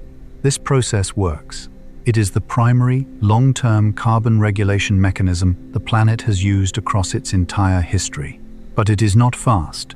It cannot be hurried.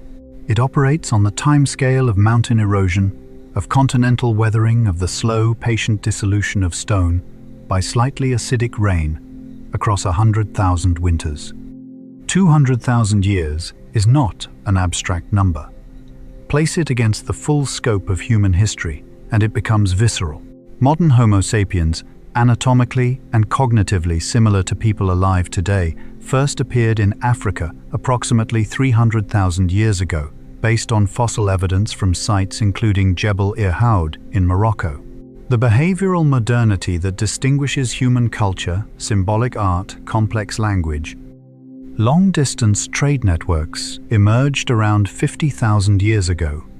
Agriculture, the development that enabled permanent settlements, and everything that followed, appeared roughly 12,000 years ago. Writing 5,000 years ago. The Industrial Revolution 250 years ago.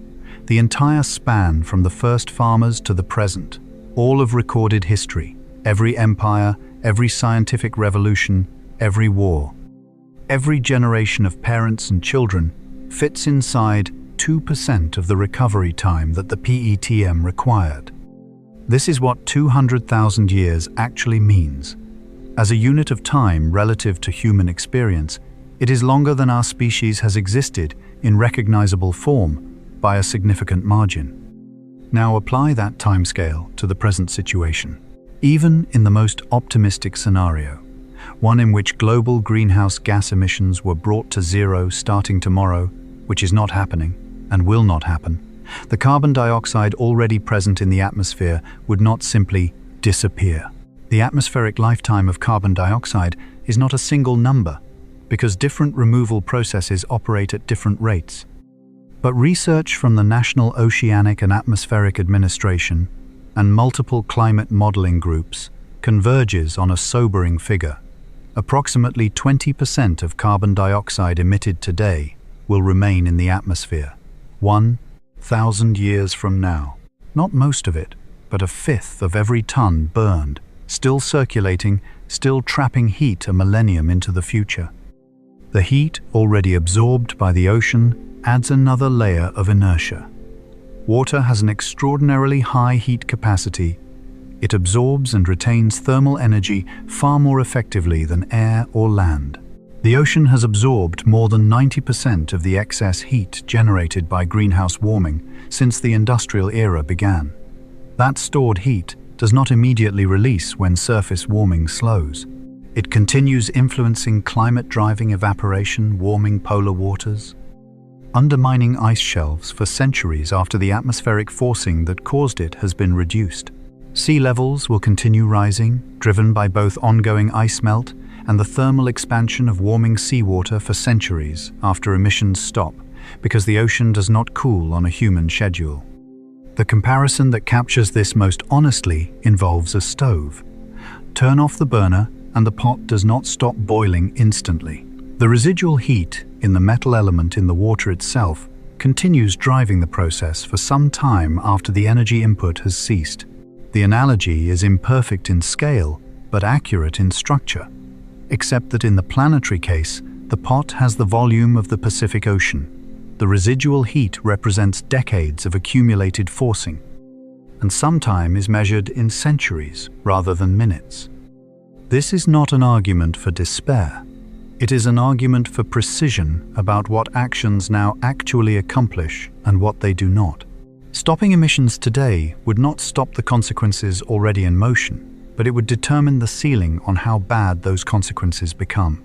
Every fraction of a degree of warming avoided represents real outcomes: coastlines that do not flood, agricultural systems that do not fail, species that do not go extinct, people who do not become climate refugees. The difference between 1.5 degrees of warming and 2 degrees between 2 degrees and 3 is not a difference in kind, it is a difference in the number of people and ecosystems caught in the margin. And every ton of carbon not emitted contributes to keeping that margin smaller. The PETM recovered. That is real. Life did not end. The planet found equilibrium again, as it always has, across its 4.5 billion year history. But the recovery took longer than our species has been anatomically modern, and the disruption in between reshaped every ocean, every ecosystem, and every coastline on the planet for that entire duration. The question is not whether Earth can absorb what is being done to it. It can, eventually, on its own timescale. The question is whether the civilization doing it can. So the question is not whether change is possible, it is this is what is currently being done actually enough. The PETM released its carbon fast, catastrophically, geologically, instantly fast. That speed is what made it so destructive the planet's natural buffering systems could not absorb the input quickly enough to prevent runaway consequences. The lesson drawn from that event, and correctly so, is that speed of change in a planetary system is not a neutral variable. It determines whether the system can adapt or whether it fractures. But speed cuts in both directions. The same characteristic that makes rapid carbon release so dangerous, the fact that climate systems respond to rate of change, not just absolute magnitude, also means that a sufficiently rapid transition away from fossil fuels could alter the trajectory of warming in ways that slower transitions cannot. The window for preventing the worst outcomes is not closing at a uniform rate. Every year of accelerated clean energy deployment is worth more than a year of gradual transition, because it keeps more tipping points out of reach, preserves more buffering capacity in ecosystems, and buys time for natural carbon sinks to continue functioning before they are overwhelmed And the data on clean energy deployment over the past few years suggests something that the models from even a decade ago largely did not anticipate. The transition is capable of moving faster than almost anyone predicted. Global solar power capacity doubled between 2020 and 2023, not over a decade, in 3 years. The International Energy Agency, which has historically been criticized for systematically underestimating renewable energy growth in its projections, has revised its forecasts upward repeatedly as actual deployment has outrun every prior estimate. The cost trajectory behind this growth is extraordinary. The price of solar electricity has fallen by approximately 90% over the past 10 years. It is now cheaper to generate electricity from new solar installations than from existing coal plants in the majority of the world's markets. Not cheaper than building new coal plants, but cheaper than simply continuing to run coal, plants that are already paid for and standing. The economics have inverted completely, and they did so faster than the energy industry's own analysts projected. In 2023, for the first time in recorded energy history, the world added more electricity generating capacity from renewable sources than from fossil fuels. This is not a projection or a target. It happened. The milestone passed without particular fanfare in most news cycles, which is itself remarkable, given what it represents the first year in the history of industrial civilization where the growth of clean power generation outpaced the growth of carbon-emitting generation in absolute terms. Electric vehicles tell a parallel story of acceleration. Global sales reached 14 million units in 2023. In 2019, that number was roughly 2.5 million, a six-fold increase in 4 years, driven by a combination of falling battery costs, expanding charging infrastructure, and increasing model availability across vehicle categories and price points. Battery energy density continues improving, while cost per kilowatt-hour continues falling, tracking a learning curve that mirrors what solar panels traced over the previous decade. The nuclear picture is more complicated but points in an interesting direction. Small modular reactors, compact factory-manufactured nuclear units designed to be deployed at a fraction of the cost and construction time of conventional large-scale nuclear plants, are advancing from paper designs toward operational reality. Multiple companies across the United States, Canada, and the United Kingdom have designs in various stages of regulatory review and early construction. The appeal is straightforward. Nuclear power generates electricity without carbon emissions, operates continuously regardless of weather conditions, and has an energy density that no renewable technology can match. The safety record of modern reactor designs is strong. The waste management challenge is real, but technically solvable. If SMRs deliver on their engineering promises at commercial scale, they represent a potential anchor for decarbonized electricity grids in regions where solar and wind face geographic or seasonal limitations. Direct air capture technology that pulls carbon dioxide directly from ambient air through chemical processes is scaling up from demonstration facilities toward early commercial operation. The costs remain high. Current figures run between $300 and $1,000 per ton of carbon dioxide removed, depending on the facility design and energy source. At those prices, direct air capture cannot be the primary solution.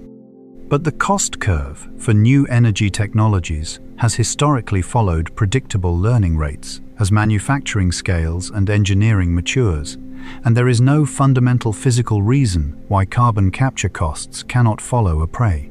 Similar trajectory downward, the technology exists. The question is whether deployment scales fast enough to matter. The PETM demonstrated something that tends to get overlooked in the framing of it as a cautionary tale. Planetary systems, when pushed, can shift state very rapidly. The climate moved from one equilibrium to a dramatically different one in a geological eye blink because the forcing was strong enough and the feedbacks amplified it. That same principle that sufficiently large and well-directed forcing can produce rapid systemic change applies to energy systems and economies, markets. Once they tip toward a new technology that offers clear economic advantages, can reorganize with remarkable speed. The trajectory of solar costs and deployment over the past decade is evidence that this kind of rapid systemic transition is not theoretical, it is already occurring. There is something genuinely unprecedented about the situation humanity is in right now, and it does not get acknowledged often enough. For the first time in the 4.5 billion year history of this planet, a species can see a planetary-scale catastrophe developing in real time, can model it, measure it, quantify the consequences of different response scenarios, and choose between them with full knowledge of the stakes. The tools to avoid the worst outcomes exist. The physics is understood. The engineering is advancing. No previous mass extinction in Earth's history offered the species at risk the option of understanding what was happening and doing something about it. The dinosaurs had no warning and no choice. The marine organisms that went extinct at the PETM boundary had no awareness of what was dissolving their shells. The question is not whether humanity has the capability. The question is whether it has the will. But technology is only half of the story. The other half is something that stone can never record. Every planetary crisis in Earth's history before this one had an impersonal cause. The asteroid that ended the Cretaceous did not deliberate. The volcanic episodes that drove the Permian-Triassic extinction did not weigh options. The carbon release of the PETM, whatever its source, operated through chemistry and physics without awareness, without the capacity to recognize what it was doing or to stop. The planet changed because forces acted on it. Nothing chose anything. The Anthropocene is different in one way that has no geological precedent across the entire 4.5 billion year record of this planet. The forcing is being applied by a species that knows it is applying it. That distinction does not appear in the rock. A sediment core cannot encode awareness. The carbon isotope excursion at the Anthropocene boundary will look to future analysis structurally similar to the excursion at the Petam boundary. Same direction, same chemical logic, same signature of organic carbon flooding into the active cycle. The stone will not record that one was accidental and one was chosen. It will not record that one happened to a planet that had no witness. And one is happening to a planet whose dominant species has written thousands of scientific papers describing exactly what it is doing and why it matters. But the difference exists, and it is the most important variable in the entire story.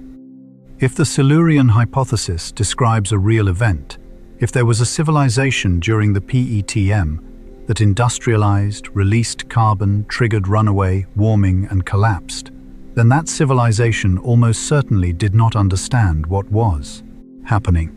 The chemistry of greenhouse warming, the connection between combustion and atmospheric composition, the role of carbon isotope ratios in tracing carbon sources, none of this is self-evident. It took humanity until the late 19th century to work out the basic physics of the greenhouse effect, and another century after that to build the global monitoring networks and paleoclimate databases needed to fully characterize what industrial emissions were doing to the planet. A civilization at an earlier stage of scientific development, burning whatever energy source powered their industry, would have had no framework for recognizing the connection between that activity and the climate disruption building around them. They would have experienced the consequences without understanding the cause. They had no choice in the meaningful sense because they had no knowledge. Humanity has the knowledge. That changes everything about what the situation means and what the response to it implies. The ozone layer offers the clearest available precedent for what collective human action looks like when it works. In the 1970s, atmospheric chemists identified that chlorofluorocarbons, synthetic compounds used in refrigerants, aerosol propellants, and foam manufacturing, were destroying stratospheric ozone through a catalytic chemical reaction. The ozone layer shields the surface from ultraviolet radiation. Its depletion was already measurable over Antarctica and growing. The Montreal Protocol, negotiated in 1987 and subsequently ratified by every nation on Earth, phased out the production and use of ozone-depleting substances. It was not a perfect process. There were industry objections, negotiating delays, and enforcement challenges. But it happened, and it worked. Atmospheric concentrations of chlorofluorocarbons have been declining since the early 1990s.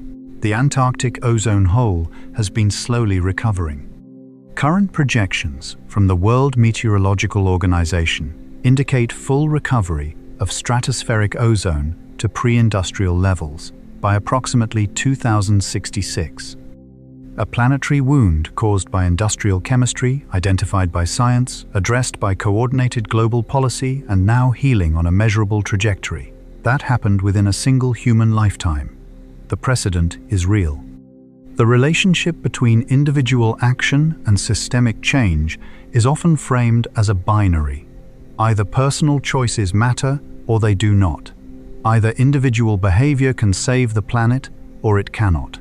Both versions of this framing miss the actual mechanism. Individual choices matter, not primarily because the direct carbon reduction from any single person's decisions is large enough to register at planetary scale.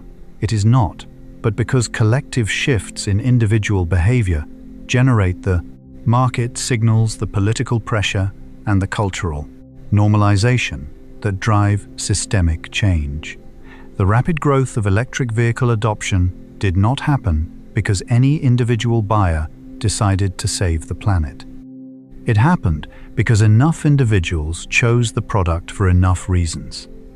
Economics, performance, convenience, values that the market tipped, manufacturing, scaled, costs fell, and the transition became self-reinforcing. Individual action is the raw material from which systemic change is made, not the substitute for it. The people who say it is already too late are making a specific error. They are treating the outcome as binary. Either catastrophe is fully avoided or the effort is pointless when the actual situation is continuous. There is no threshold below which avoiding additional warming stops mattering. Every fraction of a degree Celsius not added to the global average represents specific consequences that do not occur, specific coastlines that do not flood, specific agricultural regions that do not cross heat stress thresholds for staple crops, specific coral reef systems that do not bleach past recovery, specific glacial systems that provide drinking water to specific populations that do not collapse. The difference between 2 degrees of warming and 2.5 is not philosophical. It is measurable in outcomes for hundreds of millions of people and millions of species. The effort is worth making at every level of ambition, regardless of what has already been committed to by prior emissions. There is something that feels distinctly uncomfortably human about the situation. Knowing the consequences of a behavior and continuing it anyway, that pattern appears throughout human history at every scale, from individual to civilizational. Humans are capable of extraordinary rationalization, of discounting future costs against present convenience, of constructing elaborate justifications for inaction when action is difficult or expensive. That is real. And it is part of what makes this crisis as difficult to solve as it is. But the other part of what makes it human is also real. The capacity to decide collectively to do something hard because it is right, because the alternative is worse, because the knowledge of what is coming creates an obligation that cannot be entirely rationalized away. The Montreal Protocol was that. Every major public health campaign that has ever worked was that. The abolition of practices once considered economically necessary was that repeatedly across history. Something deeply human drives us toward continued harm when we know better, but something equally human, and perhaps harder to extinguish, drives us toward change. The question is, which one wins? And now, after everything that has come before, the geology, the chemistry, the tipping points, the extinctions, the ancient mystery of what happened 56 million years ago, and the present tense reality of what is happening now, there is one more thing to say. Something that nobody coming into this story would have expected to find at the end of it. The question that has run beneath this entire story, unspoken but present in every layer, has been some version of the same thing. Was there someone here before us? It is a compelling question. It has genuine scientific weight. The Silurian Hypothesis is not tabloid speculation. It is a methodologically serious inquiry into the limits of geological detection, published in a credible journal by credentialed researchers. And the PETM is a real event that remains, genuinely unexplained in its precise mechanism after 30 years of intensive study.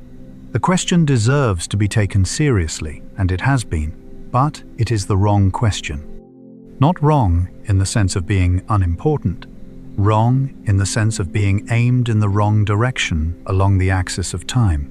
The entire inquiry, the sediment cores, the isotope ratios, the modeling of what an ancient civilization would leave behind, the careful examination of what geology can and cannot detect, all of it has been oriented backward toward what may not have existed before the present.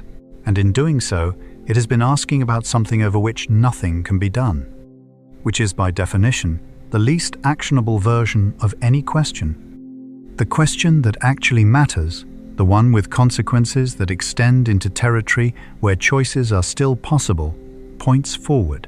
Not, was there someone here before us, but will there be someone here after us? That reorientation is not rhetorical.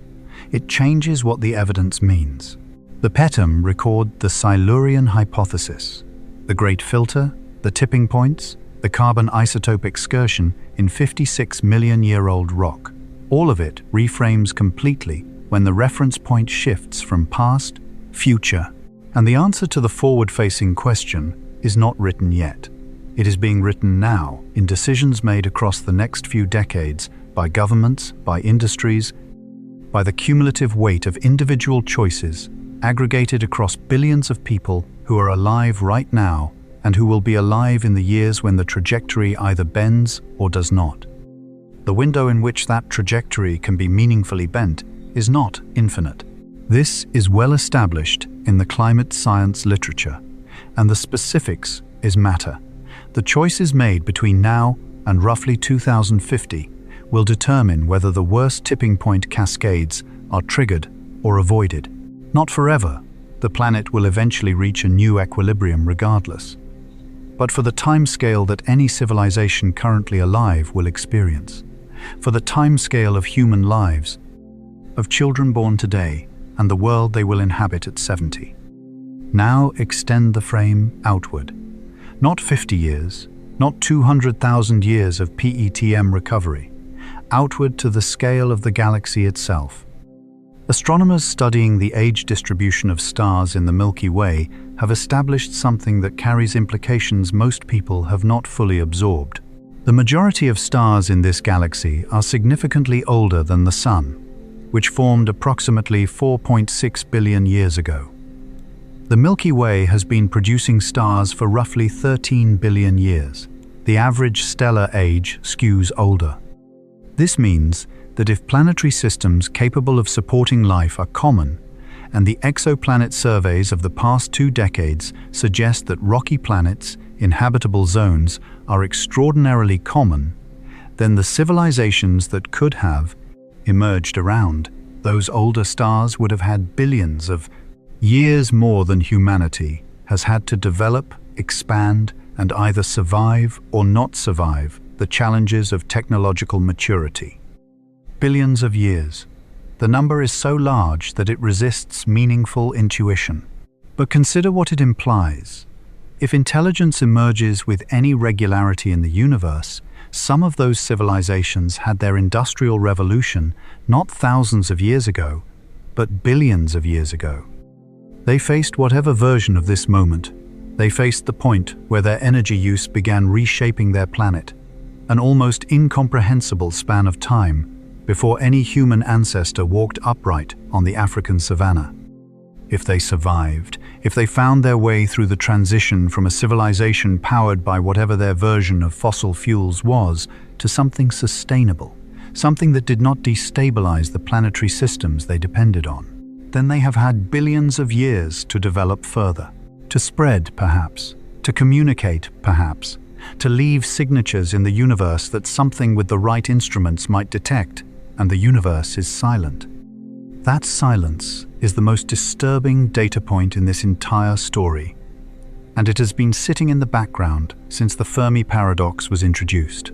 If civilizations that survive their own industrial transitions go on to become spacefaring, long-lived, potentially galaxy-spanning, the silence suggests either that such civilizations are extraordinarily rare, or that the transition is extraordinarily difficult to survive, or both. There is no third option that fully resolves the paradox. If they did not survive, if the pattern is that civilizations reach this threshold, the moment when their industrial output begins to destabilize their planetary chemistry, and most of them fail to navigate it, then the silence makes a different kind of sense. It is the silence of a universe full of planets that once had civilizations and now have only the geological record of what those civilizations did to themselves. Ghost worlds. Each one a data point in an experiment that has been running for billions of years across a galaxy of 400 billion stars. And in that framing, the PETM is not primarily a mystery about what happened 56 million years ago on this planet. It is a demonstration that this planet has already stood at a threshold where rapid carbon release drove catastrophic climate disruption, and it recovered. Life continued. Evolution proceeded. The planet absorbed the event and kept going across hundreds of thousands of years of slow chemical recovery until eventually new species occupied the niches left empty. New ecosystems assembled from whatever survived, and the story continued to the point where 56 million years later, one of those evolved species is sitting here reading the record of that earlier crisis in layers of rock and asking what it means. The planet survived. The question this time is different, because this time the agent causing the disruption is not an anonymous natural process. It is conscious. It can read the record. It can model the consequences. It can choose. Does consciousness change the outcome? That is what no geological record anywhere has ever been able to tell us, because no geological record has ever been produced by a civilization that knew what it was doing. The PETM boundary, if it was caused by something, was caused by something that did not know. Every other mass extinction in the rock record was driven by forces without awareness. The Anthropocene boundary is being created by the first thing in the known history of this planet that understands in real time, with mathematical precision, exactly what it is doing and what the consequences will be. Whether that understanding changes anything is the open question. The most open question in the history of open questions, because the answer will determine not just what happens to this civilization, but what the rock record says about the nature of consciousness itself, when future geologists, human descendants, or something that evolved after, or something that arrived from somewhere else, entirely drill cores through the sediment layers being deposited right now. 56 million years from now, some instrument of analysis will encounter the layer that is being built today. The carbon signature will be there. The microplastic horizon will be there, or its chemical residue. The extinction boundary will be there, sharp and clear. And whatever is doing the analysis will ask the same questions that researchers today ask about the PETM. What caused this? Who or what did this? And then the question that everything in this story has been building toward: did they make it through? The answer to that last question is not in the rock yet. It cannot be. It is being written in real time in the choices that accumulate between now and the decades that determine the trajectory. Not in stone, in decisions. In policies and investments and technologies, and the slower, harder work of deciding collectively what kind of future is worth building and then actually building it. That is what is at stake. Not legacy in the abstract, not memory, not being remembered by beings 50 million years from now who may or may not share anything with the people alive today. What is at stake is whether the answer written into the rock Is the answer of a civilization that saw what was coming and rose to meet it, or the answer of a civilization that had everything it needed to choose differently and did not? If this story changed how you see this planet, even slightly, even in one direction you had not considered before, then subscribe and stay close. The universe has more questions like this one, deeper, stranger, and in some cases more beautiful than anything covered here. Some of the answers, when they arrive, will change everything.